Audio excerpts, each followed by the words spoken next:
안녕하세요.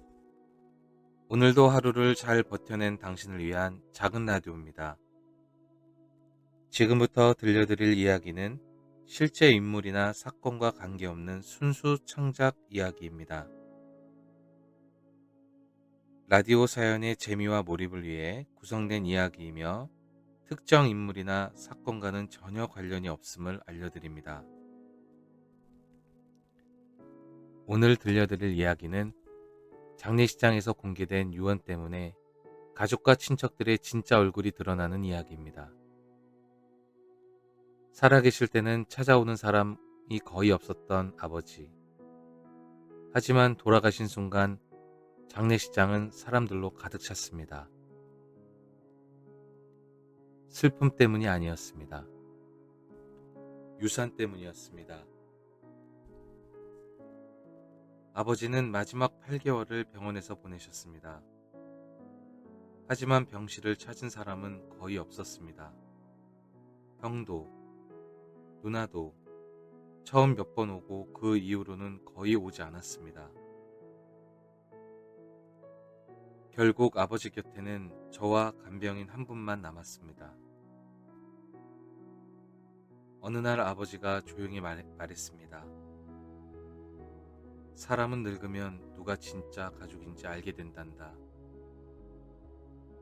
그 말의 의미를 그때는 잘 몰랐습니다. 아버지가 돌아가신 뒤 장례식장에는 사람들이 몰려왔습니다. 형, 누나, 그리고 오랫동안 연락이 끊겼던 친척까지.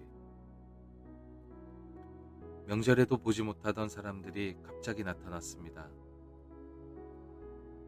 제가 장례식장에서 가장 먼저 들은 말은 이것이었습니다. 아버지 재산은 어떻게 되는 거야? 아버지 관이 바로 옆에 있었지만 사람들의 관심은 이미 다른 곳에 있었습니다. 빈소 한쪽에서는 친척들이 모여 이야기를 하고 있었습니다. 서울 집 하나 있다던데? 요즘 그 동네 집값 엄청 올랐다더라. 예금도 꽤 있다던데? 마치 장례식장이 아니라 재산 이야기 모임 같았습니다. 복도에서 형과 누나가 이야기했습니다. 형이 말했습니다. 집은 내가 가져가야지. 누나가 바로 말했습니다. 왜? 장남이라고 다 가져가냐? 형이 말했습니다. 그래도 내가 장례 치르잖아. 누나는 냉소적으로 웃었습니다. 장례비도 아버지 돈으로 낼 거잖아. 잠시 후 형이 말했습니다. 그래도 오래 병원에 안 계셔서 다행이야. 누나도 말했습니다. 맞아. 병원비 계속 나갔으면 골치 아팠을 뻔했어. 그 말을 듣는 순간 가슴이 미어오고 무너지는 것 같았습니다. 빈소 한쪽에서는 아버지의 조카들이 모여 있었습니다. 아버지에게는 조카들, 저에게는 사촌들이었습니다. 처음에는 다들 슬픈 얼굴을 하고 있었습니다. 그중 한 조카가 한숨을 쉬며 말했습니다. 큰아버지가 이렇게 가실 줄 알았으면 내가 더 자주 찾아뵙는 건데. 다른 조카가 맞장구를 쳤습니다. 그러게 말이야.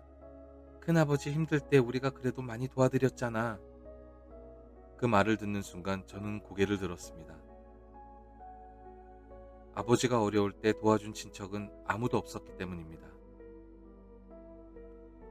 잠시 후 그 조카가 말을 꺼냈습니다. 사실 내가 예전에 큰아버지한테 돈 좀 빌려드렸어. 옆에 있던 친척이 물었습니다. 그래요? 그 조카는 아주 태연한 얼굴로 말했습니다. 응, 사업이 힘들 때 내가 몇 번 도와드렸지. 그리고 말을 덧붙였습니다. 그래도 사람이 정이 있잖아. 나중에 유산 정리할 때는 그런 것도 생각해 줘야지. 다른 조카들도 맞장구 쳤습니다. 맞아, 맞아. 큰아버지가 우리한테 돈 빌린 것 좀 있잖아.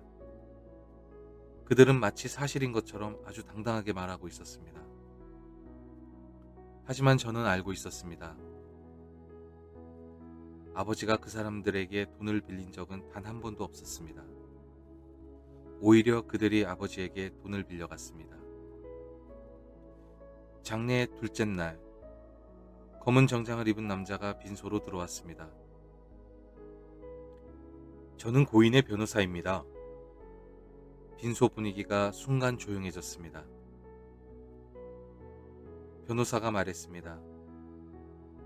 고인께서 생전에 유언장을 남기셨습니다. 사람들의 눈빛이 모두 변호사를 향했습니다. 변호사가 읽기 시작했습니다. 나는 평생 가족을 위해 살았다. 순간 빈소가 조용해졌습니다. 하지만 내가 병들었을 때 나를 찾은 가족은 거의 없었다. 마지막까지 병원에 와준 사람은 막내 아들이었다. 사람들이 저를 바라봤습니다. 서울 집은 막내 아들에게 남긴다. 형이 자리에서 벌떡 일어났습니다. 이건 말도 안 됩니다. 변호사는 계속 읽었습니다. 그리고 나를 가족처럼 돌봐준 간병인에게 내 예금의 절반을 남긴다. 순간 빈소가 술렁거리기 시작했습니다.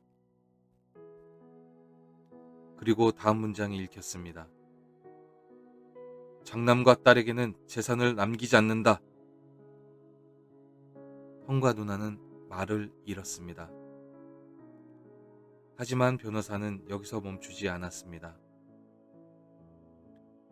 그리고 하나 더 있습니다. 두꺼운 장부를 꺼냈습니다.